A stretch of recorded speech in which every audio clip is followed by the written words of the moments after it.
ದೊಡ್ಡದಾಗಿ ಡೈಲಾಗ್ ಹೇಳ್ತೀನಿ, ದೊಡ್ಡದಾಗಿ ಹಾಕೊಂಡ್ಬಿಡಿ. ಕನ್ನಡ ಇಂಡಸ್ಟ್ರಿಯಲ್ಲಿ ದಾಖಲೆಗಳ ಮೇಲೆ ದಾಖಲೆ ಬರ್ತು, ದಾಖಲೆನ ಮುರಿಯಕ್ಕೆ ಆಗ್ತಾರಲ್ಲ ದಾಖಲೆ ಮಾಡಿದ್ದು ಡಾಕ್ಟರ್ ರಾಜ್ಕುಮಾರ್.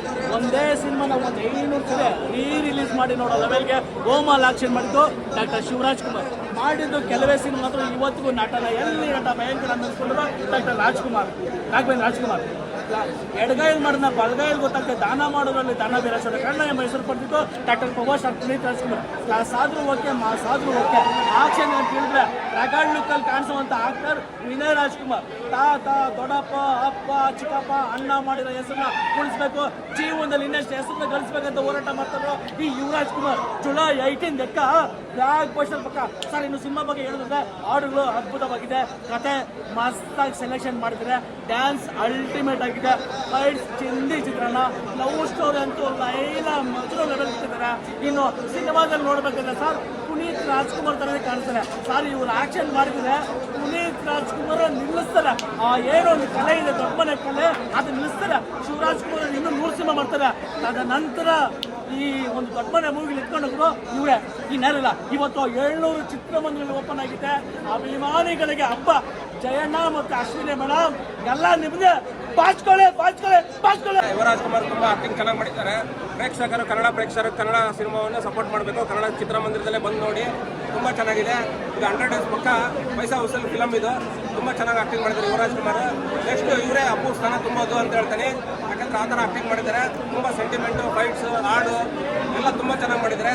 ಎಕ್ಕ 100 ಡೇಸ್ ಪಕ್ಕ ಹೇಳಿದ್ದಾರೆ ಸಂಜನ ಅಕ್ಕ.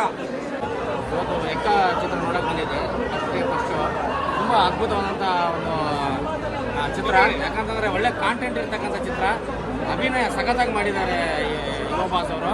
ಹಾಗೆ ಸಂಜನಾ ಮೇಡಮು, ಇಂಪಣ ಅವರು ಕೂಡ ಎಲ್ಲ ಅವರವ್ರ ಕೆಟಗರಿಯಲ್ಲಿ ಒಳ್ಳೆ ಕಾಂಟೆಂಟಲ್ಲಿ ಅವರು ಏನು ಮಾಡಿದ್ದಾರೆ, ಅಭಿನಯ ಮಾಡಿದ್ದಾರೆ.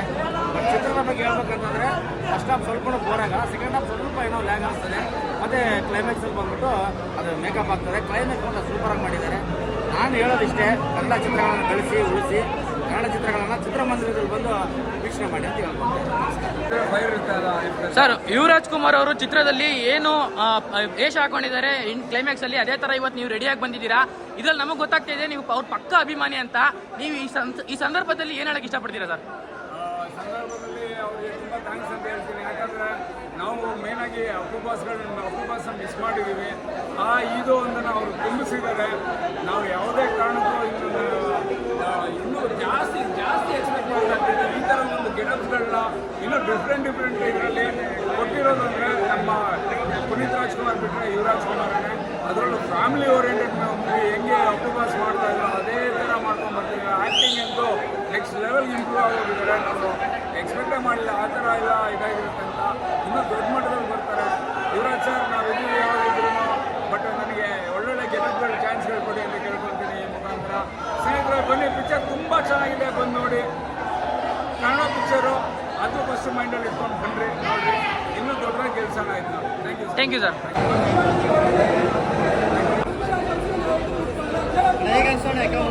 ಎಕ್ಕ ರಾಜ ರಾಣಿ ನಿನ್ನ ಕೈಯೊಳಗೆ, ಮಣ್ಣು ನಿನ್ನ ಬಾಯೊಳಗೆ. ಐ ಥಿಂಕ್ ಭಾಳ ಅದ್ಭುತವಾಗಿ ಸಿನಿಮಾ, ಭಾಳ ವಿಭಿನ್ನವಾಗಿದೆ. ಕನ್ನಡ ಸಿನಿಮಾನ ಉಳಿಸೋದು ಬೆಳೆಸೋದು ಕನ್ನಡಿಗರ ಜವಾಬ್ದಾರಿ. ಸೊ ಅದರಿಂದ ದಯವಿಟ್ಟು ಎಲ್ಲರೂ ಬಂದು ಥಿಯೇಟ್ರಲ್ಲಿ ಸಿನಿಮಾ ನೋಡಿ. ಭಾಳ ಅದ್ಭುತವಾಗಿ ಅರ್ಚನಾ ಕೊಟ್ಟಿಗೆ ಆ್ಯಕ್ಟ್ ಮಾಡಿದ್ದಾರೆ. ಅವ್ರನ್ನ ನಾನು ತಾಯಿ ಕ್ಯಾರೆಕ್ಟರ್ ಯಾವತ್ತೂ ನೋಡಿಲ್ಲ, ಇವತ್ತು ನೋಡಿ ಸಿಕ್ಕಾಪಟ್ಟೆ ಖುಷಿ ಆಯಿತು. ನನಗಂತೂ ಸಿನಿಮಾ ಸಿಕ್ಕಾಪಟ್ಟೆ ಅಮೇಝಿಂಗ್ ಅನಿಸ್ತು, ಡಿಫ್ರೆಂಟ್ ಅನಿಸ್ತು. ಕೆಲವು ಮೌಲ್ಯಗಳನ್ನು ಭಾಳ ಚೆನ್ನಾಗಿ ಹೇಳಿದ್ದಾರೆ. ಸತ್ಯ ಅವರು ಆ್ಯಕ್ಟಿಂಗ್ ಮಾಡ್ತಾ ಆ ಒಂದು ತಾಯಿಯ ಬಾಂಧವ್ಯವನ್ನು ಭಾಳ ಚೆನ್ನಾಗಿ ಹೇಳಿದ್ದಾರೆ. And every good war must come to an end ಅಂತಾರಲ್ಲ, ಆ ಥರ ಇದರಲ್ಲಿ ಒಂದು ರೀತಿಯ ತಾಂತ್ರಿಕ ಅಂತ್ಯವನ್ನೇ ಕೊಟ್ಟಿದ್ದಾರೆ. ಎಕ್ಕಾಟು ಎಕ್ಸ್ಪೆಕ್ಟ್ ಮಾಡ್ತಿದ್ದೆ, ಬಟ್ ಗೊತ್ತಿಲ್ಲ ಎಕ್ಕಾಟು ಬರುತ್ತಾರೆ ಅಂತ. ಬಟ್ ರೋಹಿತ್ ಪಡಕ್ಕಿ ಅವರ ಒಂದು ಒಳ್ಳೆ ಪ್ರಯತ್ನ, ಒಳ್ಳೆಯದಾಗಲಿ. ಕನ್ನಡ ಸಿನಿಮಾನ ಬಂದು ಥಿಯೇಟ್ರಲ್ಲೇ ನೋಡಿ. ನಮಸ್ಕಾರ. ಎಲ್ಲ ಸಿನಿಮಾಗಳಲ್ಲೂ ಇರೋ ಊರಿಂದ ಬೆಂಗಳೂರಿಗೆ ಬಂದು ಜೀವನ ಕಟ್ಕೊಂಡು ಹೆಂಗೋ ನಡ್ಕೊಂಡು ಹೋಗ್ತಾ ಇರ್ತಾನೆ. ಅಲ್ಲೊಂದು ರೌಡಿಸಮ್ ಇಳಿದು ಏನೋ ಒಂದು ಆಗುತ್ತೆ. ಬೇರೆ ಸಿನಿಮಾಗಳಿಗೂ ಈ ಸಿನಿಮಾಗಳಿಗೂ ಏನಾದ್ರು ವ್ಯತ್ಯಾಸ ಇರೋದಾದ್ರೆ ಸರ್? ಬ್ರದರ್, ಈಗ ಹೇಳಿದ್ನಲ್ಲ, ಈಗ ಪ್ರತಿಯೊಬ್ಬರು, ನಾನಾಗಲಿ ನೀವಾಗಲಿ, ಎಲ್ಲರೂ ಈಗ ಜೀವನನ ನಮ್ಮದು ಊರು ಎಲ್ಲೆಲ್ಲೋ ಇರುತ್ತೆ. ಊರಿಂದ ಇಲ್ಲಿಗೆ ಬರ್ತೀವಿ. ಒಬ್ಬರು ಮಂಗಳೂರವ್ರು ಇರ್ತಾರೆ. ನಾನು ಮೂಲತಃ ಮಂಗಳೂರು ಕುಂದಾಪುರದವನು. ನಮ್ಮ ಇಡೀ ಆಲ್ಮೋಸ್ಟ್ ಎಲ್ಲ ಶೆಟ್ಟಿ ಗ್ಯಾಂಗ್ ಯಾರ್ಯಾರಿದೆ ಎಲ್ಲರೂ ಮಂಗಳೂರು ಕುಂದಾಪುರದವರು. ನಾವೆಲ್ಲ ಬಂದು ಇಲ್ಲಿ ಜೀವನ ಕಟ್ಕೊಂಡಿದ್ದೀವಿ, ಸಿನಿಮಾ ಮಾಡಿದ್ದೀವಿ. ಕೆಲವರು ಅಲ್ಲೇ ಜೀವನ ಕಟ್ಕೊಂಡು ಇಲ್ಲಿ ಬಂದು ಹೊಡೆದಾಗಿದ್ದಾರೆ. ಸೊ ಜೀವನ ಕಟ್ಕೋಬೇಕಂದ್ರೆ ನಾವು ಇದೆಲ್ಲ ಫೈಟ್ ಮಾಡಲೇಬೇಕು ಒಂದಲ್ಲ ಒಂದು ಪಾಯಿಂಟ್ ಆಫ್ ಟೈಮಲ್ಲಿ. ಆ್ಯಂಡ್ ಐ ಥಿಂಕ್ ಈ ಸಿನಿಮಾನ ಜನ ಬಂದು ನೋಡಿದ್ರೆ ಸಿನಿಮಾ ಗೆಲ್ಲುತ್ತೆ. ಸಿನಿಮಾ ಗೆದ್ದರೆ ಅದರ ವಿಚಾರವಂತಿಕೆ ಗೆಲ್ಲುತ್ತೆ. ಸಿನಿಮಾ ಗೆಲ್ಲಬೇಕು ಅಂದರೆ ಕನ್ನಡ ಅಭಿಮಾನಿಗಳು ಬಂದು ಕನ್ನಡ ಸಿನಿಮಾನ ಥಿಯೇಟ್ರಲ್ಲಿ ನೋಡಬೇಕು, ಪ್ರೈವಸಿನ ಅವಾಯ್ಡ್ ಮಾಡಬೇಕು. Thank you.